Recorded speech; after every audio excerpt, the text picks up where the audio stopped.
welcome to Mono Rants at the Movies, a podcast where we rant about films you may have seen at house parties. I'm one of your hosts and jack of all trades, Mono, and in the sparkling skin of a killer is my co-host and master of none, Ciara. Saves on sunscreen. I'd imagine it does. Yes. Just hiding from the sun. Yes. Every time it comes in. Living under a rock. Which is all the fucking time. Yeah. It's the sun. Yep. But before we go any further, perhaps a moment of explanation is required. Yeah. So we've decided, if you listen regularly, you might know that last March we did something a little different and covered some of Ciara's favourite animated films from her youth. Ones that slightly traumatised me. And Yeah, a whole generation of kids. They were all Don Bluth. So Yeah. for your birthday month this month, we've decided to do a similar batch of themed films. Yeah, where basically I get to torture you. Yeah, because I love you and because you hate me, we're doing the Twilight films. They're so bad. They're so bad. You have to experience how bad they are. Another bit of explanation, I suppose, is required because, the nearest thing that we have to any sort of format or, concept is that all the films that we do, we have to love them. We can't not like them. That up to this point, anyway. We've always found something positive. So I'm going in with an open mind, or trying to go in with no preconceptions and just... Yeah, because you were working in the cinema when this came out, and you saw a lot of the insanity. Oh yeah, particularly the cutouts and the standees and the posters there were no standees because we couldn't put them out because they would just get stolen. The only posters that were up were the ones that you couldn't get in without a key. So they're your typical poster boxes where you just click open the sides. Yeah. No, couldn't put them in those. They would get stolen immediately. So yeah, it was insane, and the film's not for me. You know what I mean? Yeah. They were not. We were not the target me. audience. No, I wasn't then, and I'm still not now. But that said, I'm still going to try and go in with, as I said, no preconceptions. Watch them and see what enjoyment I can get out of them, and I'm going to try and challenge myself to not just shit on them. Because in fairness, we have covered some awful films. We love them, but we've covered some awful films. So we are in glass houses on this one, but I still will be throwing stones. Oh god, yeah. Because when the movie came out, and there was all this oh my god, and people, and there was you wanted to see what the fuss was. So I found out that I was oh cool, looked into it, was it's a book series. The entire book series is out, deadly buzz, and read them and was okay, this is unusual. They're not good, are they? Not really. They are better written than 50 Shades of Grey, I'll give her that. That's not a very high bar. No, not really, but So, yeah, we watched the first one. We haven't watched any of the rest of them yet. And they do actually get better. I should hope so. Just production and story and not so many swirly, nauseating camera angles. While you're saying they get better, IMDb is making a liar of you because the only one that has a higher rating than this, which has a 5.1, is I think the last film has a 5.5. Oh, it's a fake out fight scene. Everything else is equal or lower. But no, I will. There were... Well, Martin Sheen is in them. So... sorry, not Martin. Well, we'll get to them later on. One film at a time, please. Okay. But so that's why we're covering the Twilight films. So that with all that explained, come on, Spider Monkey, let's get this shit started. So, the first Twilight film. Yeah. I was not overly impressed. No. 2008, adapted and directed by Catherine Hardwicke. Yes. Which you were horrified to find out. You were she makes such good films. She's a competent director. Yeah. This is a piece of crap. Yeah. So much blue filter. There's just so many choices. You've got Catherine Hardwicke as the director. You've got Carter Burwell doing the music. Oh, we'll talk about the music later, but it's from a better film. It is from a better film. Well, hey, look, no, let's do a summary and then we'll get into the rest of it. When Bella Blank Slate Swan moves to Forks, Washington to live with her dad, she immediately becomes obsessed with, and the obsession of, Edward the Stare Cullen. But something dark hides beneath his brooding teenage image, an even broodier vampire. Bella falls deeper into Edward's world, but can she see the danger? Also, a bad guy shows up for 20 minutes. Are you okay? Yeah, I'm fine. trying not to laugh. Which with Edward the Stair. I love it. Fucking Bella Blank Slate, because she is. Oh, come on. Like no, I will believe say it's this. worse I in will the books. always defend Kristen Stewart for this movie because she plays it exactly how the character is described. Well, look, her and Robert Pattinson are way better actors than this movie is. However, this movie gave them fuck about money. Oh, yeah, which yeah. allowed I mean, them went to go off, especially Robert Pattinson going off yeah. and doing pretty out there stuff. Like, I'm a big fan of Little Ashes and a few other smaller films that he did. Yeah, and well, now he's Batman. He's freaking Batman. You know what I mean? You don't get to be Batman if you're completely shit. Yeah, so look, it's got good, it's got bad. Because Kristen Stewart had been in Panic Room with Jodie Foster before this, and she'd been in a couple of other things. Yeah, well, apparently one of the reasons Robert Pattinson signed on was because he liked her in Wild? Into the Wild? I don't know. I'm not overly familiar with her filmography, but yeah, I'm a big fan of Speak, though, which she did when she was about 14 or 15. Like I said, it's very interesting. They're both good. Yeah, really, they're really way good better than actors. this film. Yeah, they're way better than this film. I'd imagine, to be honest with you, you know the whole like the sum of the parts is greater. It's kind of the opposite with this. Like a whole lot of talented people worked on it, and it just a big problem with it is the source material. Like, there's not a lot of character development there. They're not really fleshed out. They are very much how they're described in the books. So I'll always defend her for those choices. I love the fact I need to get a copy. The only reason I want to get hard copies of these is for the commentaries, because angry Robert Pattinson. Yeah. Yeah, I'd love it. And his hatred of these films, like, give me that picture of him in the kitchen where he's just like, the one where he looks a bit like a scumbag with the hair slicked back. Where yeah. He's like, yeah, that's how I picture he was for pretty much most of this film. And it was so funny because this was 2007 when they were filming it, so YouTube had started to become a thing. Yeah. And there was all these girls crying on YouTube when the casting was announced, and they were all like, Cedric fucking Diggory! Cedric Diggory! Not Edward Cullen! And this just kind of fueled this mad craze about it. I mean, you could do hours and hours on the Twilight compilations Mania. of girls crying and shouting Cedric Diggory is just very funny. My fondest memory of like it at the time was leaving wet floor signs outside as the film was playing. There was a lot of thirsty moms going in to watch that as well as teenage girls. There was a lot of thirsty moms. Although on this rewatch, I was like, "Hello, Charlie." Okay, look, I'm not gonna lie. One of the things I liked, Rosalie and fucking hell, Alice, the little weird one. Yeah, very easy on the eyes. Yeah. Very. Nikki Reed's gorgeous, but they did her so dirty in this movie with that hair. I still would. Yeah. I still would. I mean, not that any of the rest of them are ugly people, but those two in particular are going to make it. Stone cold bitch, and that's all Rosalie is. That's all she ever is just. That's fine. The bitch. That's fine. She can be mean to me, and then Alice can cuddle me afterwards. Like, just nothing wrong with that. Like, those two are going to make. They're the silver lining of watching these films, because I don't have a lot of high hopes for going for it. Now, actually, do you know what? I like Jacob. I liked Jacob. He's only in it for a little bit, but Jacob seems sweet, and I think I know it becomes a thing in the later films, but I'm already Team Jacob. Fuck Edward. That weird, stocky asshole. He always looks constipated. The stairs. The I like fucking as well stairs. That this is the movie that Anna Kendrick forgot she was in. I don't blame her. Yeah.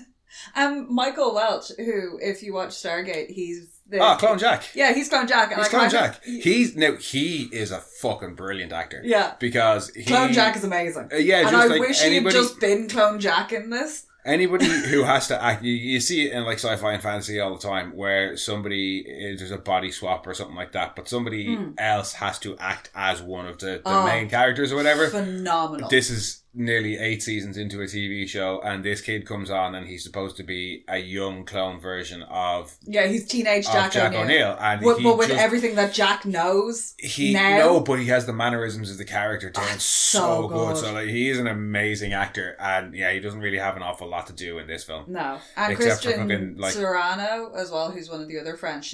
Was Selena recently in the Netflix show Selena, about Selena Quintilla. Oh the Tex-Mex singer. Yeah, no, like it's a really talented cast. Yeah, like it's Gil just Birmingham as well, film. who is like a legend.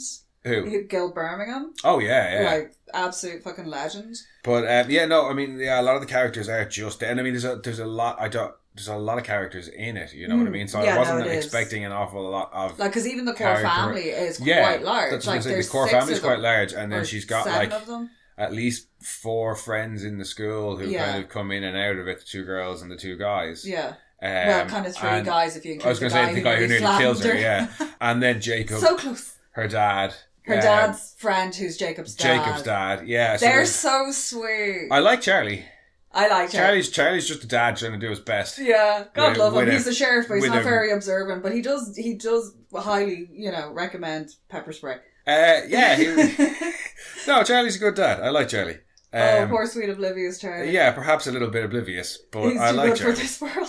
Yeah, the school friends are mostly just there. I found it weird that they all are like so obsessed with her. Oh, let me be friends with you. Like, yeah, I think it wouldn't be so weird if she wasn't trying so hard to be a fucking loner. Like, you know what I mean? Bella's like, oh, I'm so lonely. I'm like, why? Everybody wants to be your best friend. Yeah, she's like, oh, I'm, it's that weird archetype of that you get in like young adult books that are like, they're bookish and quiet and have weird references, but also everybody knows them and they get invited to everything. The popular loner. Yeah. Yeah. Like She's All That, but... No. The movie where... Oh, sorry, yeah. Where they, she's gorgeous and they take her glasses off. It's like, it's an updated version of that where they're clumsy and kind of nervous and smart, but, suddenly the popular guy fancies them. The clumsy thing kind of annoyed me in this, just because it's very heavy-handed. Yeah. How else are you going to explain her falling down the stairs and breaking out a window at the end, breaking their leg? Well, non-clumsy people fall downstairs all the time. Yeah. Like, Yeah, no, but that's another thing as well. It's like she's kind of awkward. That's like, oh, look, she's awkward and clumsy. Yeah, it's really annoying. She's an absolute, like, self-insert character in the books, I believe. Totally. Like, she's like, oh... Hence the blank slate comment in the summary. But yeah, it's just... she is extremely nondescript. I get nothing from her. No, there is nothing there. I get nothing from her except for occasional annoyance when she doesn't run away from Edward. Edward mostly just makes me angry.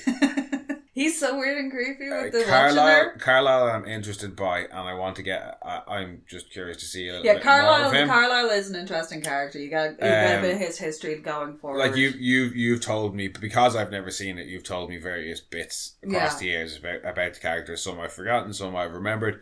And I look forward to getting the backstory of the vampires. Like Rosalie's one is fun. I like it. It's vengeance. I know we've got like werewolves and shit to come as well. But back to this, you don't get much from the rest of the family except for kind of the weird rundown at the start. Oh, when they're being introduced and you were like, what the fuck? Well, no, it's just they're in a cafeteria full of people and she just happens to see people walking outside and immediately wants to know who they are. Yeah, who are they? Anybody else in the cafeteria? Glow. Who are those people over there? The guys are all dressed in white and look like kind of cultish. I suppose, yeah. And then I do love the description of them when they're like, oh yeah, they're all like together. They're all together, but they're all adopted, so it's okay. Yeah. But and it's then still kind of weird. Being like, maybe Dr. Cullen will adopt me.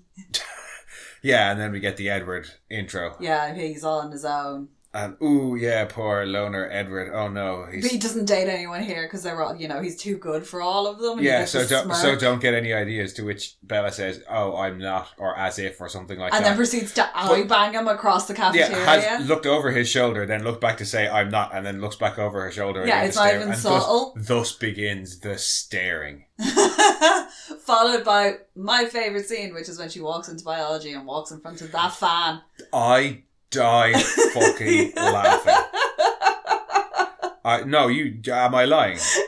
I was like hitting you so you were paying attention. Fucking bits in the so film. Good. She walks in, and I mean, like, I know what they're supposed to be trying to get across, like, but it's just if he didn't put it's the hand in front of the face. Yeah.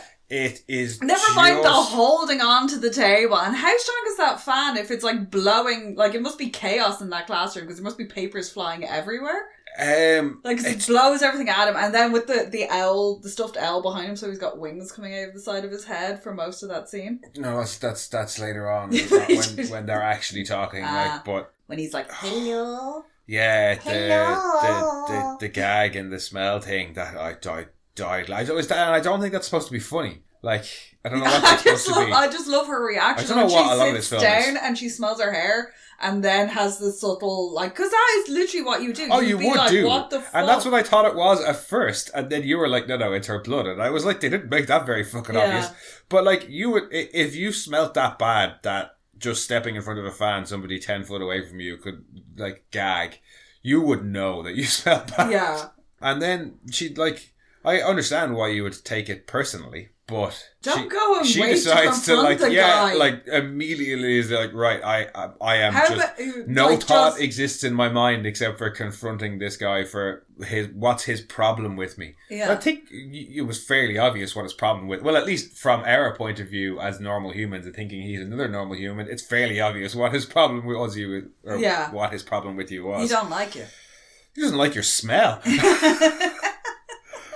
But, yeah, and then she doesn't have to confront him because he eventually shows back up, but not before she, like, waits around for 4 or 5 days. Yeah. And she's, like, staring at the rest of the other 4 of the Cullens with their and, like, table she won't join the group. With their table cheese. Table cheese. Oh, the food that's just on the table. Yeah. Well, they don't eat it. They don't eat it, yeah, but don't let it go to waste. Like, at least put it on plates so that people won't be like... Like, they think you're weird enough as it is. Yeah, and it's just like a block of cheese and a banana. Your block of table cheese. The carrot. Like a whole carrot. It's, I think it's just a set dresser's wildest dreams. I can do whatever the fuck I want. Like, they gave me shit for this before, but now I'm just doing whatever I want. Cheese on the table, a carrot over there, 6 peas in front of him. Apparently it was actually a bit of a nightmare for continuity because the guy who played Emmett kept eating the stuff on the table. So he ate the table cheese. Oh. Because he'd like forget. And just be like, yeah, because he was like, oh, sit around and chat and look busy, but in a cafeteria setting, so what you eat. I will say, the first thing that I actually kind of liked, very small thing, has occurred thus far in the film, which is after his, like, gag and sitting awkwardly in class beside her, he basically can't stand it anymore and gets up to run out, and the bell rings just as he's kind of running out, and I was like, heightened vampire senses, knew when the bell was going to go. Small thing, but I'm like, in a film that's so unsubtle, that was a little bit subtle, and I was like, okay, yeah, I'll give you that one. But there's so many bad, like, stares and lip biting, and it just goes on, because then when he does come back into class, he's like, sorry, I didn't get the chance to introduce myself the other day. When he looks at her and goes, hello. Hello. And it's so creepy. Why does he say hello like that? The way he talks for so much of this fucking film, it's not soft, it's just bizarre. It's so weird and stilted. Yeah, at times it's stilted. At times it's just unnerving. The bit later on, just to skip ahead for a second, when he rescues her from the 4 or 5 dudes. When he's supposed to be growling at them. No, but when he comes out... When he charges at them with the car. No, when they drive away and he's like, put on your seatbelt. And she's like, you put on your seatbelt. And he's like, you put on your seatbelt. And it's like, what the fuck, dude? There's just... Yeah, and like she accuses him of speaking like somebody from the olden times later on in the film. No, he speaks like somebody who's never like a psycho. That's never had a conversation before. So like, some of the dialogue is terrible, but the delivery, like I said, he's a good actor, but I don't know what he was up to for some of this film. The only bit that I think he actually enjoyed himself, because there's actual emotion, is when he brings her over to the house for dinner and there's them all in the kitchen. But his responses to what the siblings are doing. That's one of the other bits that I did like, but we'll get onto that. That's like the only time where he actually like kind of seems to let loose instead of being like really uptight. But yeah, their first conversation then when he comes back and he's like, sorry I didn't get a chance to introduce myself. You did. You just decided to not talk to her for her whole class. But that whole conversation, it's just... When she's like, I don't like the rain. I don't like any cold, wet thing. What the fuck? And then he's like, why did you move to the wettest place in the continental US? Number one, it's not. Yeah, and then, I can't remember, she asks him about something to do with his family, and he doesn't really, he's like, doesn't want to. I think she says asked where he was, and he was like, "Oh, it was personal." Yeah, and it was personal, like, and then he asked her a bunch of personal questions and pushes her when she doesn't want to answer. Yeah, but yeah, their whole like weird flirting over the planaria. Flatworms. No, I think the flatworms is the first class. I think it's like onion cells under a microscope. Oh, it's the stages of mitosis. Yeah, and they're just... it's fucking weird. It's bizarre, it's badly written, and it's badly delivered, and I don't like it. I just don't... No, I'm done. Yeah, it's such a... It's and there's plenty more lip biting. And it's really annoying because Catherine Hardwicke wrote 13. And 13 is brilliant. I thought Nikki Reed wrote 13. Well, with the... Yeah, we helped her with the screenplay. Because it's like her story... It's her... story. Well, yeah, there's capable people working on this. Dialogue in it, and I just don't know what happened. This is the dialogue, and this is atrocious. I've touched on the worst bits of it already. It's just like everybody. You have this amazing group of people working together, and it's just bleh. Yeah, it's so bad. And then I'm just going to blame the frickin' source material. Maybe Stephanie Meyer didn't really want to give up that much or had creative control and was very restrictive on what happened with it. One of the other lines that I really hated was that stupid Lion and the Lamb one. Ugh. But apparently she had to fight to keep that in. So if she had to fight to keep that in, and that is one of the bigger lines from the book, if she had to fight to keep that in, I can't imagine that she had much control over the rest of the script. So it's just there were choices made, and there's moments like the kitchen scene where it's actually enjoyable. Yeah, and that, like I said, that's one of the things that I enjoyed. Yeah. But we'll get on to that. But then it just gets weird and awkward again. After their first conversation, then you've got the big kind of inciting incident of the car crash, and he saves her from nearly getting squished by a car. And runs off, and then she gets taken to hospital and meets Dr. Cullen. Yeah. And is like, yo. They also did him dirty because he is a handsome man, and that blonde hair is just not good. Yeah. No, you should. His IMDb picture is a handsome man. Oh, yeah. Dude is hot, like. Yeah. But he just looks... Yeah, the bizarre. blonde is weird. Well, no, it's like the way white. Too much makeup and the white, and and they keep missing their ears, so their ears are red. But yeah, so they get to the hospital, and she's getting seen to by Dr. Cullen. She's like, "Yo, your son magically saved me." Yeah, and Dr. Cullen just kind of brushes it off fairly well, and then she confronts Edward outside.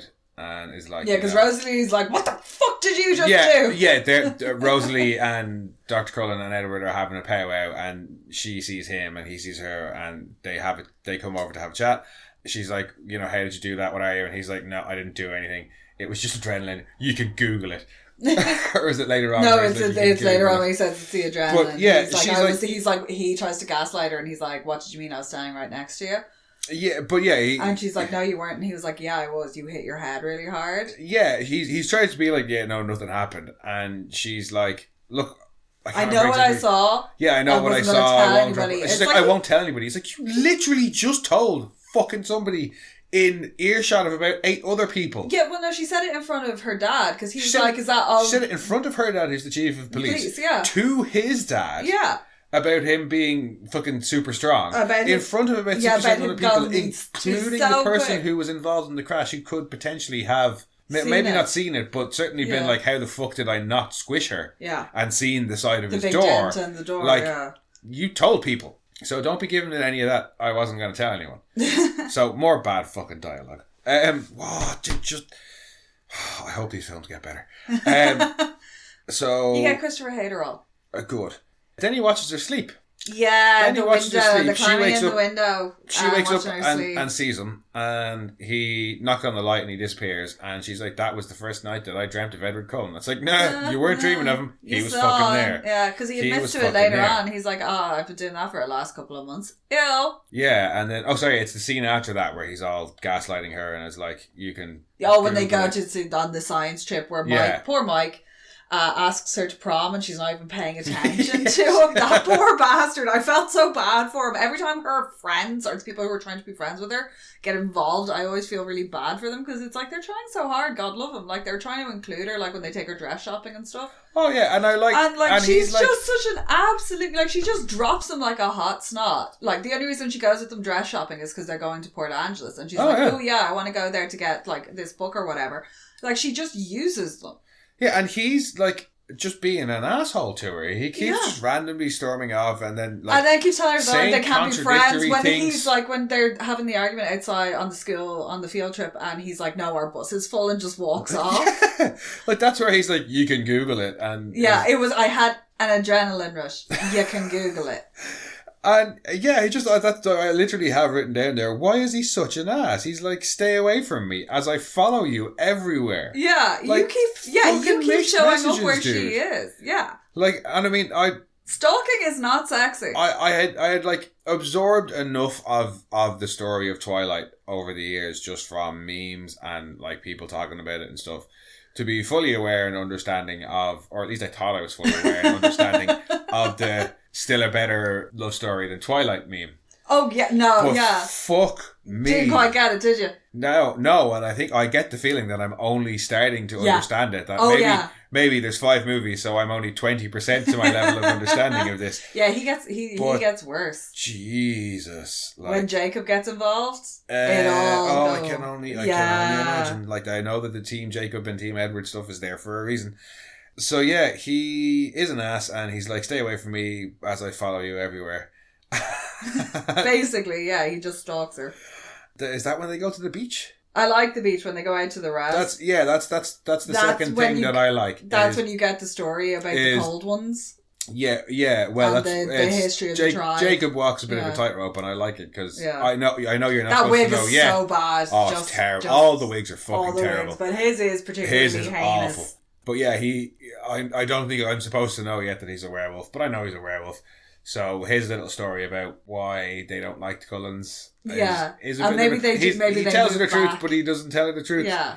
I kind of like that. I think I just like Jacob. I don't know why. Maybe he's just because he's not a fucking weirdo like Edward. Or a mopey, moody arsehole like Bella. Yeah, he's like normal and fun. And also the way that his mate is like, the Cullens don't come here. Yeah.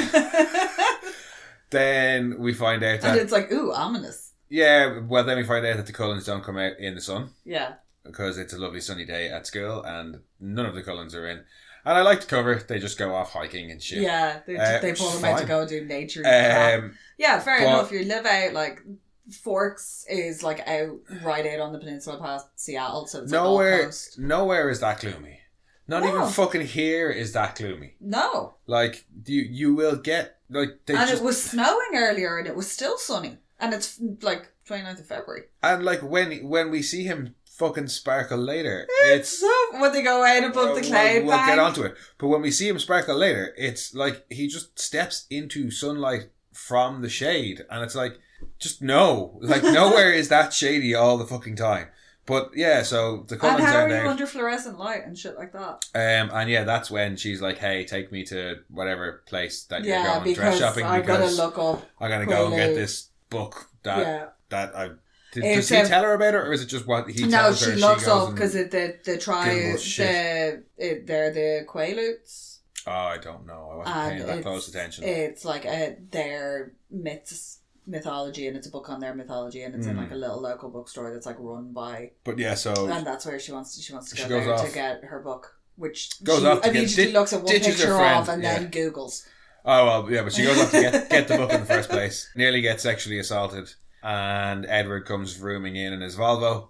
And, in his little Volvo, and he goes vroom vroom. Yeah, well, I mean, his vroom vroom, like almost knocking into the guys, is far more threatening than his angry stare at them. He looked like he was afraid to force a fart. Oh, it's just more hilarious stares, and then followed by more hilarious fucking delivery, because that's when he's like freaking out, like saves her from potential sexual assault, and then drives high speed out of an alleyway into traffic. Yeah, and don't forget that when she's not seatbelted up yet. Yeah, and fun fact, Robert Pattinson learned to drive for this movie and had only he wasn't doing that driving. No, but he had only just gotten his driver's license. Yeah, and then that scene, I was cracking up at that as well, because he's just hilarious going on about how you don't know what they were thinking, the vile things. I can go back there and rip their heads off, and it's just like, dude, calm the fuck down. Like, just calm down. Also, how shitty... As a friend of mine says, calm your tits. Like, it's just... Oh.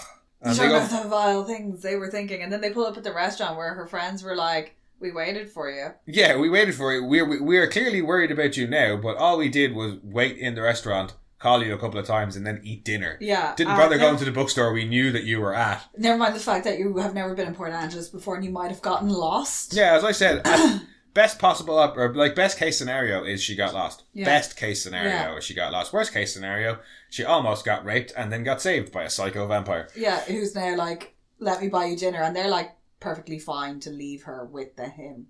Yeah, and even though they were like, he's a bit weird. Yeah, he's a bit weird, but he's hot, so that makes it okay. Yeah, and we don't know anything about them, and they're really like secular, and then you get the whole thing about him being like, I can read minds. They go in to have dinner, and 1950s waitress tries to flirt with him, and gets nowhere because he's just obsessed with her, and he admits to Bella that he can read minds. And she's like, and he's like, I can read every mind in here but yours, and she's like, well, then what the fuck is wrong with me? Third thing I like, which is when he's like, I told you I can read minds, and you're like, what the fuck is wrong with you? No, that was stupid. No, what I like is when he's like that person, money, sex, money, cat. It's just a guy on a date with a girl who just sighs and like has this longing look on his face of, I'd rather be at home with my cat. Yeah, I don't blame him, but yeah, I can relate to you, guy. He says, I can read everybody's mind but yours. Yeah. And she says, what's wrong with me? And he's like, that's hilarious. I tell you that I can read minds and you think there's something wrong with you. It's like, no. You told her you could read everybody's mind but hers. It's a perfectly valid concern of hers. Like, fair enough, she's taken on board that you've read minds with very little questioning. Yeah. Fair enough, that might be strange, but yeah, she still has a valid concern. Why can't you read my mind if you can read everybody else's in the world? Also, do we get an explanation for that ever? Yeah, she's a shield.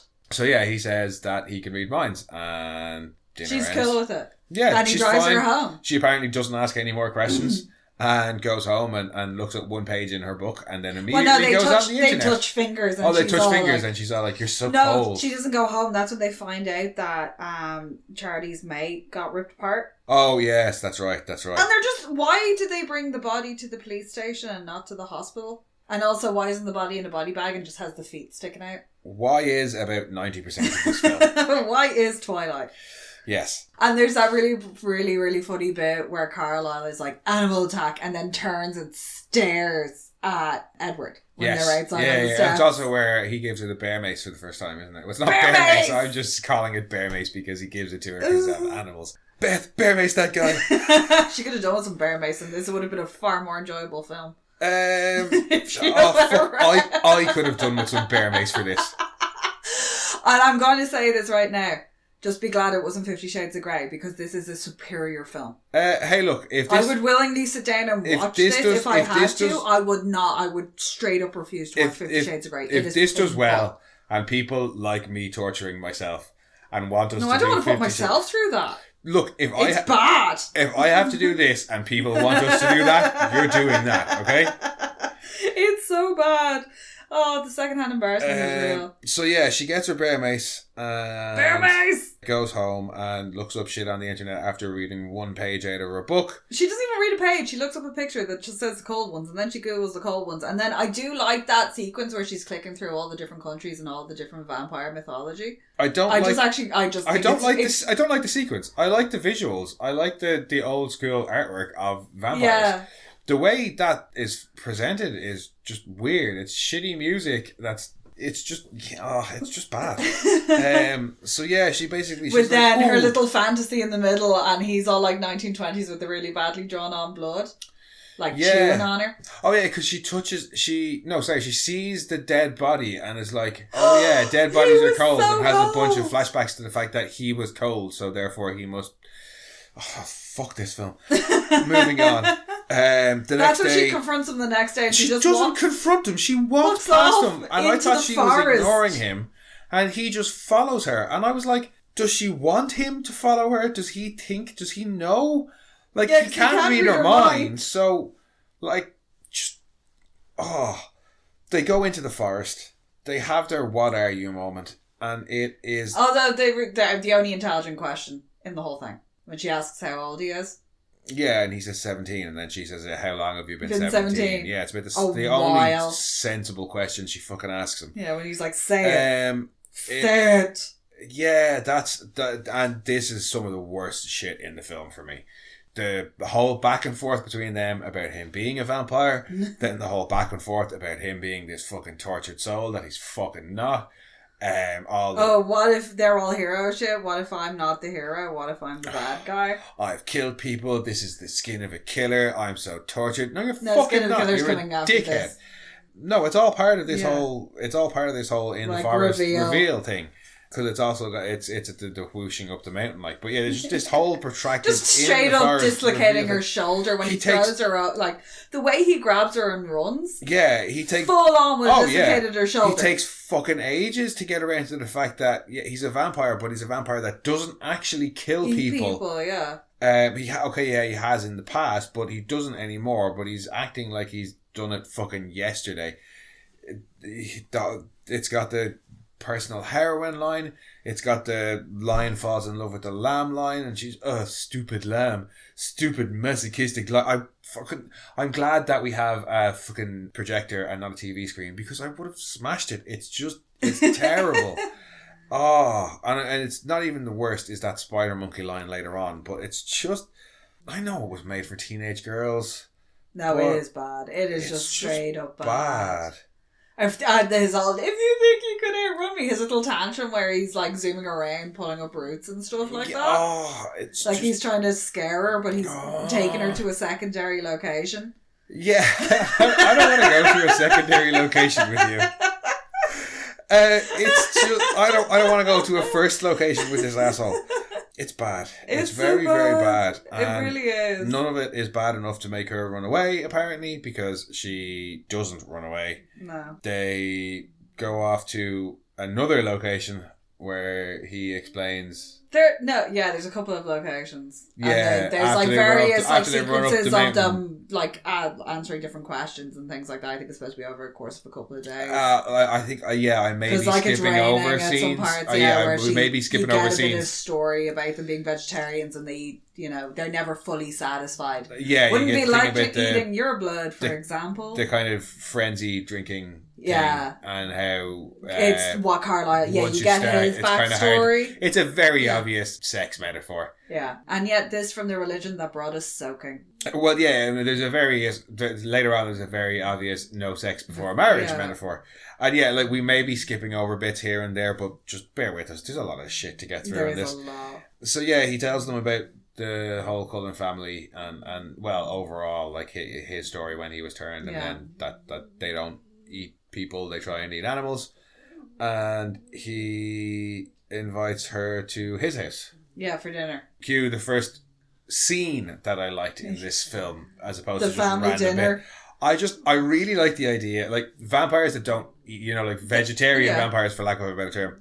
It's been done before. We've seen it in Buffy. We've seen it in other things. We've seen it in Supernatural. It happens. I just really like the idea of a whole bunch of vampires that don't eat people, or just vampires in general that live together, being in a house and being like, we've got an excuse to use the kitchen. And having, because they look like they're having I've so never much used fun. this kitchen. We've lived in this house for fucking however long, 10 years. We get to play with all the things. Yeah. I thought they all say hello, and Emma's just got the knife and he's just in the background waving with the knife. And big grins, and they just look. It was very like endearing. Family, yeah. It was very endearing. I really like that bit of just the idea of a family of vampires being excited to get to use the kitchen and cook a meal for a human just because it's something different. Yeah, it's a new experience. It's something they've probably never done. Well, also, but instead of just returned. It's almost like instead of just pretending to be human, they actually get to be human for a little bit, and I like that. You know what I mean? And then Edward has to fucking spoil it because he's a big dickhead. Being polite. Bella's polite. She's like, look, you went into a whole load of effort. I don't want to let you guys down. I can eat more. It doesn't matter. I can at least try it. You've put in effort. She's going to put the effort, even though she's had a meal. And he's supposed to have old-fashioned manners because he's from the 1920s. And he can read minds, so he knows that they're all excited to have made dinner for her. And this dickhead says, she's already eaten. And then Rosalie's having a shit fit, so why would you be like, why would you antagonise her more? Rosalie, who he knows what she's like, who is pretty much antagonistic towards Bella throughout the rest of the film. Yeah. So knowing what we know of her for the rest of the film, she's even put some effort in. Yeah. And this dickhead just ruins it all. She's there. He's just like, crush a bowl I don't with care it. that my new girlfriend is trying to be polite to my family. I don't care that my family have put in a whole lot of effort and are really excited to cook food for my new girlfriend. I'm going to spoil it because I'm a dickhead. Because that could have just been like so sweet. Yeah, no, but he's a dickhead. No. And then he's like, come up to my room, let me steal you away, and then literally like fling you out the window. We get the explanation as to why he's in high school, because it gives him a couple more years. The fucking dads. All the gowns. All the murderboard things. Yeah. That was kind of cool. We matriculate a lot. That's so depressing. It's so depressing. Do you imagine you have an immortal life and you just spend your whole time going to high school, reliving bullshitty dramas over and over again? Yeah, like I just no. I've had sitting through classes, having to do all the work, like you're net like. However, as a counter to that, moving around every 3 to 6 years, doing various degrees and PhDs in various different disciplines. Hell yeah, I could do that for eternity. I'll just learn everything. I'll do archaeology this time. I'll do astrology. Fuck astrology, no. Astronomy the next time. Go walkabouts for a while. I could do endless degrees. I could not do endless high school. No. No. So that's... Forever in need of a fake ID. They go into 17. They go into his room, they have some more chats, and then they go tree climbing. Oh, there's the really awkward dancing. Yes, there's the really awkward, shitty dancing, declared loon. And then there's the worst line in the entire film. I can't dance. No, about fucking Spider Monkey. Oh, hold tight, Spider Monkey. Hang on tight, Spider Monkey. You better hope she's got a good grip and she doesn't just slip off halfway through when he's jumping from tree to tree. Would have made a better film. And they go up the trees and she's like, this can't be real. And it's like this, being up a tree. Never mind all the other shit that's happened up to this point. It's the fast climbing of a tree that sends you being like, this can't be real. It is a gorgeous view out over the sound, though. That is a stunning shot. Would I like to be able to climb up that tree? Would I like to have been those stunt guys up that tree? Yes. Not really. I'm not good with heights, but I'm not great with heights, but there would have been safety equipment. Just over the sound, and you can see like the fog in the background. It is. The scenery in this film is beautiful. In terms of promotion for Washington State. Except wasn't it filmed in Oregon? It was filmed in Oregon, but La Push Beach, the beach is actually the beach in Washington State. All right. It does do a lot for the area and just how gorgeous it is. All the forestry and the ferns, and it's so lush and just yes. And then is it after that when he shows up in her bedroom and has the really awkward kiss? No, yeah, that's later on that day. She's in bed on the phone. To her mom. Yeah, and he just appears in her bedroom. Oh yeah, and admits to watching her sleep. Yeah, he's been like, for the last few months. Yeah. It's like, what the fuck, dude? Her response is not appropriate for that sentence. No, it's not. She thinks it's cute or whatever. I don't know. Yeah, because she finds out he doesn't sleep. None of them do. They never sleep. She finds that out earlier on. Yeah. There's no bedroom or no bed. Yeah, because he's like, this is my room. And she's like, there's no bed. And he's like, yeah, I don't sleep. I also stick photos to the glass. But yeah, they have a really awkward kiss. And then... Oh my God, the kiss that takes forever to start when he's leaning in and then he says, don't move.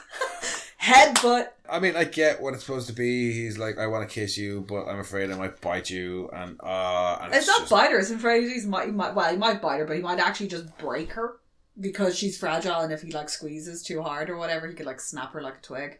Which leads neatly into the next scene and my next problem, which is the baseball scene. They go on a date to play baseball with his family, and he's like, "Oh, it's the one time we can actually play baseball because thunderstorm." And I'm like, "Okay, cool concept. It's the one time you can play baseball to the full extent." Yeah. There's no reason you couldn't go and play baseball and just not hit as hard as you possibly can. Just put in, it's the only time we can play it the way we really like to play the it. Idea, fully, because it is the idea of, they're so strong or whatever. If they're that strong, they should have snapped the bat. Yeah. And that baseball should have just gone kapoof. Yeah. That bird did that. Exactly, like that bird. But similarly, so they don't have, okay, I get that they can play at their full strength when the thunderstorm is out. But similarly, with back to the kiss, if he's worried about breaking her, again, just don't go in full strength. It's not like when I go to kiss you, I come in at headbutt speed. You know what I mean? Rare cat show affection, full on headbutt to the nose. He's worried he might break her, but in the throes of passion, maybe not just in your first kiss. No offense. It's just bad.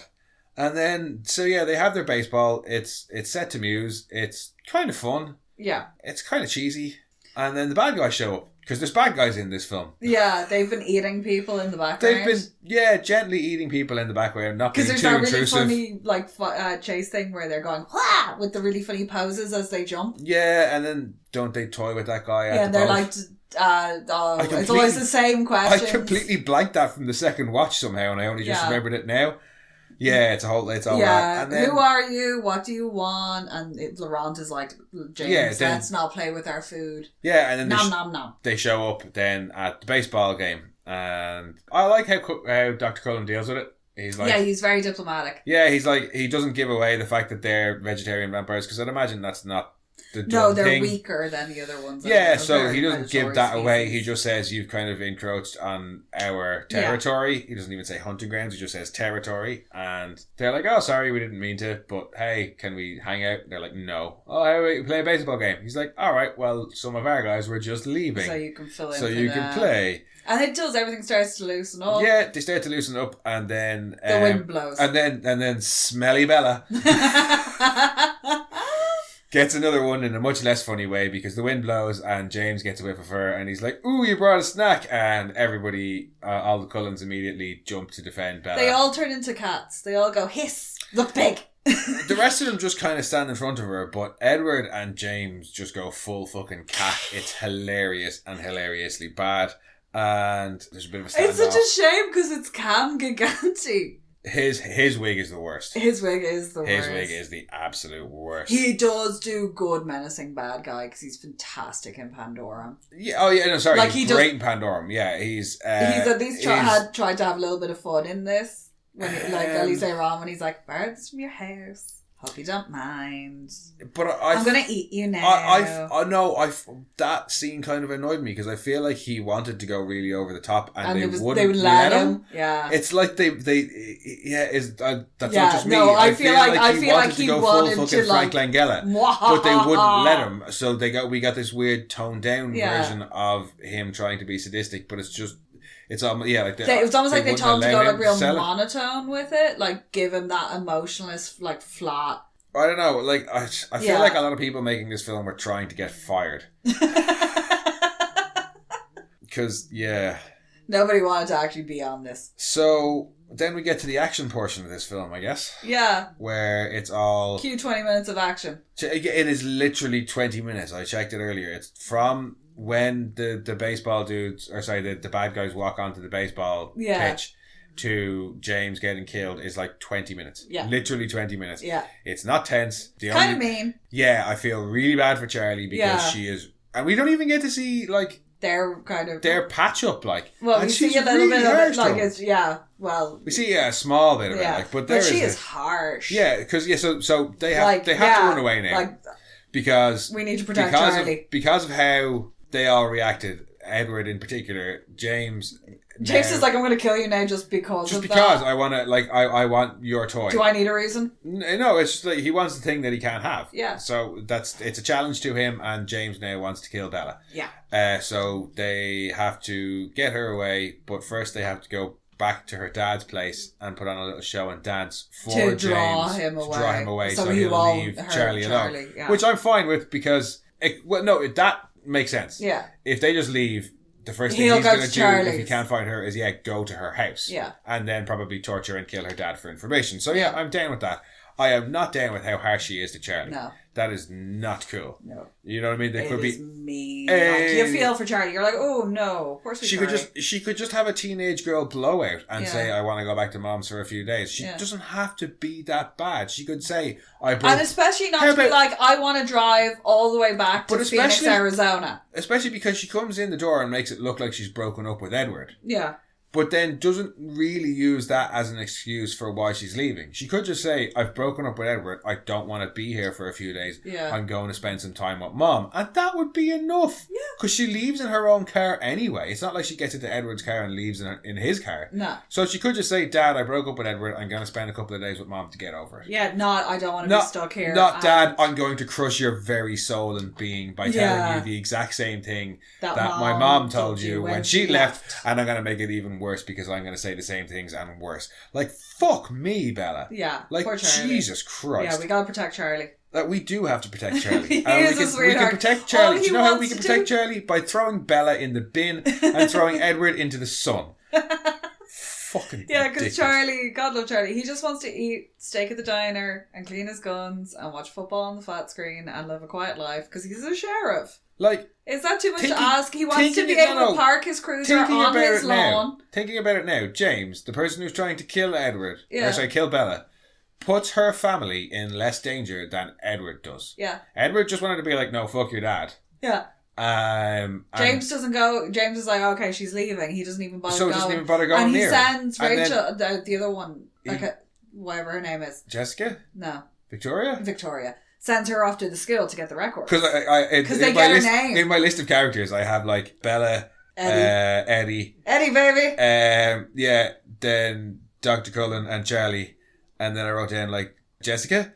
Newton, Jessica. I think. Jessica is Anna Kendrick. Mike Newton is Michael Walsh. Yeah, and then Eric is the photographer guy Then- that also then I tries to have- ask her out, but he doesn't even get to that Yeah. portion of the question. Then I have Dr. Cullen and the rest. Yeah. So Victoria, I think. Yeah, but the bright side, Bella's two lady friends get her cast-offs. You True. pointed Oh, that yeah, out. You yeah, were like, yeah. Eric tries to ask her out, ends up with, what's her name? Whose name I've completely Jessica? forgotten. No. The other one.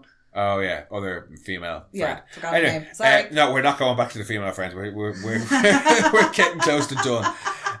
So where were we? The bad guy does less to endanger Bella's family than the good guy. Yeah. They get away from Charlie and Edward, and He's like, they take her back to their house Back to and the they have a Cullen's house. plan. So they're like Alice and Jasper spends the whole thing looking like he is about to wet his pants. Jasper spends most of the film looking like that. Yeah, like the whole time they're like, oh yeah, he's our newest vegetarian. He's not very good around people, which is why we let him go into a school of children every single fucking day. Yeah. He's not got great impulse control. Yeah, he's not. But we let him around kids. Yeah, all the time. Yeah. Just a bad idea, man. But yeah, so Jasper and Alice are going to take Bella South to Arizona. Which is a 25-hour drive. I looked it up. Rosalie and Edward and Emmett and Esme Yeah. are going to take Bella's clothes and shit And, because she like- smells so bad. and and leave a like scent rub it trail. on trees. Yeah, leave a and scent shit. trail going the other direction. Yeah, to try and lure him away. They're trying to lure him, Papa. And Dr. That Cullen, works. Dr. Cullen's just going to hold the fort. Yeah. Cool. So that works for a little bit. Yeah, because he's got work in the morning. He's got a 9 to 5 he's got to show up for. So that works for a little bit. They go south and the rest of them go north with Bella's smelly clothes, and James starts chasing them. Yeah. And then he realises that they're... Oh, no. Doesn't Thingy show up to their house before then? Oh, Laurent shows up to just be like, I will have no part in your quarrel, but just FYI, he's a skill tracker and you've really pissed him off. I think he's just covering his own ass. Yeah. He's like, there's a whole bunch of vampires here who have, actually, in fairness, do you know what he's probably doing? These guys have told me they have a permanent residence. Yeah, They have a sweet gig. He was the one in particular that was like, oh, really? Ooh, yeah. So he realised they have a sweet gig. Yeah. Probably, I think he's probably gone. These two guys are fucking nuts. Are going to try. Yeah, they're a pain in the ass. I run with them because there's not much else that they've got going on. Strength in numbers and all that so, jazz. Yeah, so why not ditch these guys and try and get yeah. in good with the other guys by giving them a warning, and then they might let me hang out. Yeah. And also just being honourable and being like, you really should know what you're up against, because these two are fucking mental. So he tells them what they're up to and says, don't underestimate the girl, but really he shouldn't have bothered saying anything about her because like she's gone from the rest of the film. She has missed not appearing in the rest of this film until the very end. So off they run with Bella's smelly clothes, and off Bella and Alice and Jasper run south. They shack up in a hotel. Alice has a vision about, and they're like, oh no, he's realised. And Edward, who's reading his mind, is like, oh no, he's realised. Shit. So they have to recoup, and they're like, oh, he's worked out, so I'm coming for you now. Do we know how he worked out? Like, because he stops and sniffs the trees that she's rubbed on. Maybe the scent is fading. Yeah. Whereas if it was her, it wouldn't fade. Yeah. And for whatever reason, it doesn't work, and because they're like, oh, he knows that Edward would never leave her, so if he's following Edward's scent as well. Yeah, they immediately decide to drive to Arizona to get her, but he's already gotten there and broken into her house and gotten a hold of her family's old home movies. Yeah, so he tricks her into thinking that he's got her mum and says, come to your old dance studio. She goes... Come alone. Yeah, come alone. You have to leave. Alice is like, oh, you're going to do something in the ballet studio? So she's got to get away from them, which they conveniently skip over. Yeah, she just gets away from them because... She leaves. She brings pepper spray. She does bring pepper spray. It's of absolutely no effect. No. James shows up, throws her around the room a little bit. Then Edward shows up and they throw each other around the room for a little bit. Yeah. Then everybody else shows up and... Oh, meanwhile, James has also bitten Bella. Oh, he's bitten Bella, that's right. He's also broken her leg and she's had some glass shoved through her leg, which she stupidly pulled out. Never remove a puncture object. Yeah, it's not smart. No, especially not in your upper thigh because there's a lot of big blood vessels and shit in that area. Yeah. Not a good idea. Yeah, so then everybody else. So she's lying on the floor, screeching, being all cross-eyed, and she's very cross-eyed in that. Yeah, oh yeah, yeah. So everybody else shows up. They overpower James, and he dies off screen, basically. Yeah, Alice pulls his head off. We see you don't even see enough to know that the head is pulled off. To be honest with you, you kind of just get the crunching. You just see her jump on and go, but it looks like it could just look like a neck snap. Yeah, not necessarily a beheading. But they are like, we need to tear them apart and burn the pieces, so they're just ripping up floorboards and everything. Yeah, but I mean, like, I know it's not that kind of film, but show me him at least getting killed. I did like Alice when she's like, she holds her hand up to her face and she's like, oh god, it's like sniffing hamburgers. It would have been funny to see her in the corner just like licking her fingers. That's the 20 minutes of bad guys done with. Yeah. Edward has to suck the venom out, snake bite. Which, if you don't know about, like, because they confused me the first time we watched it. I was like, right, if the bite is what injects the venom and turns somebody into a vampire, how is Edward biting her? Because he didn't bite her, he just like suctioned on. Yeah, you were saying he basically just like lapped it out of her, like lapped the blood out of her. He's always he sucks the poison out of her, but then doesn't stop sucking. But I mean, he sucked the entire way throughout the film, so why change a fucking habit? And nearly drains her dry. Yeah. And Carla's just very calmly being like, son, you have to stop. No, I kind of get that. When he's like, find the will. Yeah, he wants to know that Edward can do it himself. Yeah. Because if he can, then they can probably have a relationship together or whatever. He doesn't kill her. She wakes up in a hospital, gets extremely fucking clingy. Like, scarily clingy. Yeah, you can't leave me. Yeah, you can't say things like that because I'll freak the fuck out. I love you, Paul. Yeah. And then they go to prom. They go to prom. Everybody vacates the gazebo because they are couple. Well, we get some wolf foreshadowing. Oh, yeah. And then, everybody vacates. It's fucking hilarious. They start slow dancing in this gazebo with about 8 other couples. Yeah. And they just noticed leave. it straight away. As the camera is close in on them dancing, every single other couple, you see them leaving behind. And I'm like, why? And they're that couple. They're that couple. In world, they're that couple that nobody wants to be fucking near them. Especially because of when he starts like pretending to bite her neck a few seconds later. Yeah, that's why everyone's left. Because you're like, I do not want to be from a filmmaking point of view, them. there was no reason to have... The camera is close in on them. You could just have 1 or 2 people pass behind them, maybe, but you see every other couple leave. And I was just like, oh, why?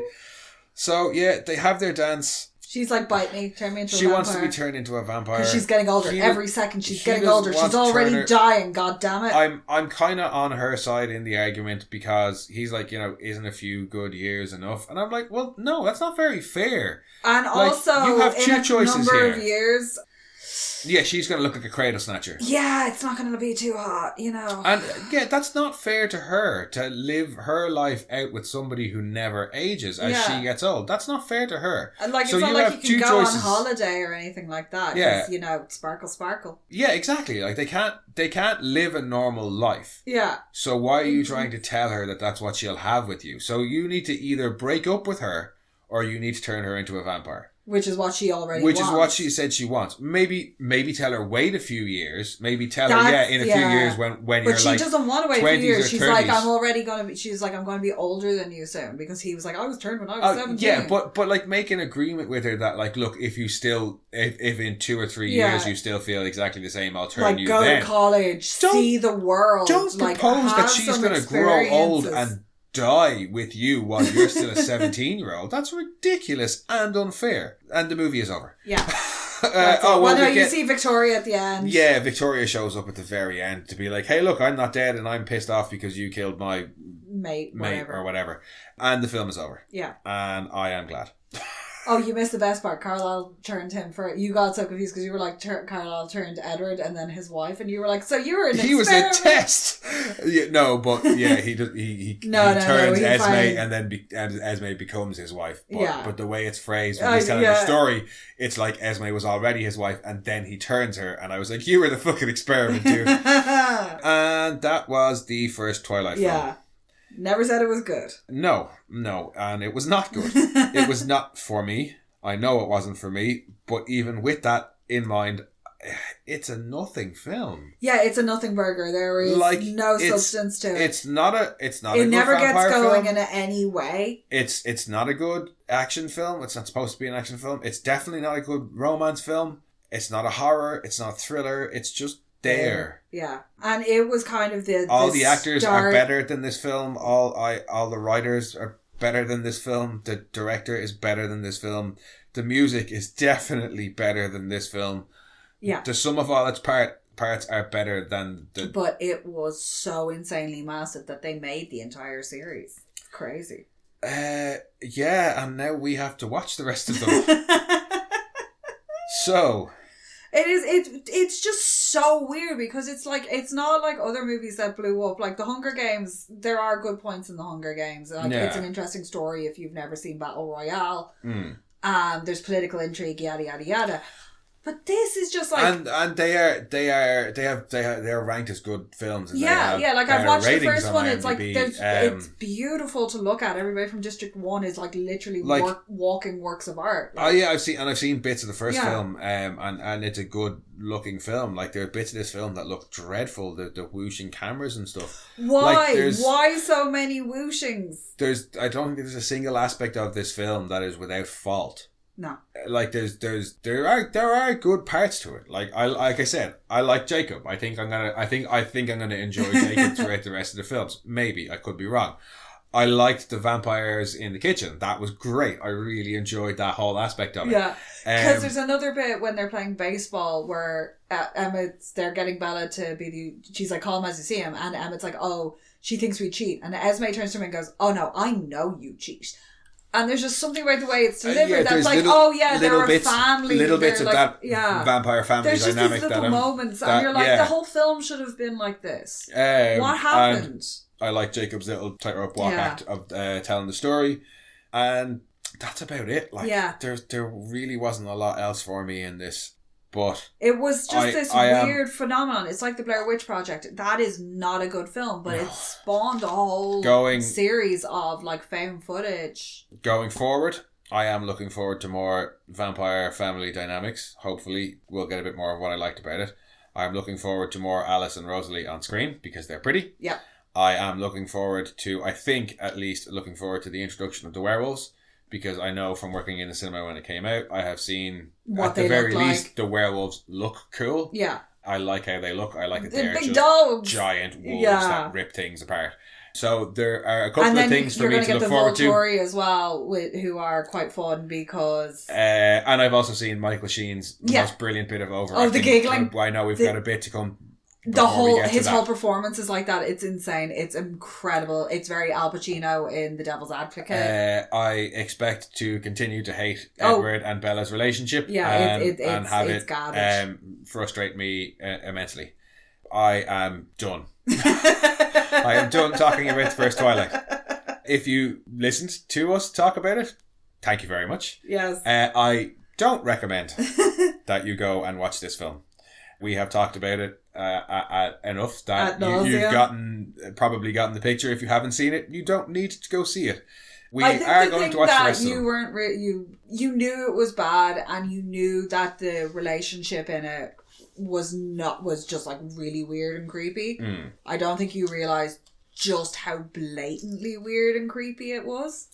It's awful. Like, it's not subtle at all. He's like straight up like, I follow you, I have been stalking you, I read your thoughts, I obsessively watch you sleep. Yeah, can we stop? I know. Like, I'm done talking about. I have 4 more films to talk about. But yeah, no, thank you very much for joining us, guys. I hope you got some entertainment out of it, because I did not. We will be back next week with what's New Moon? No, I think it's Eclipse. Whichever the second Twilight film is. We'll be back. We are Mono Rant. Thank you for joining us. If you want, you can head back and listen to some of our previous films that we do recommend. Because we really don't recommend this one. No, or you can head over and check out our other podcast, Mono Rants the Boys. Or if you want, you can come and chat with us on Twitter at RantsMono, on Instagram at monorants_the_boys. And you can send your own rants to monorantspodcast@gmail.com. And we will see you very much against my own will next week. Slán. Bye-bye.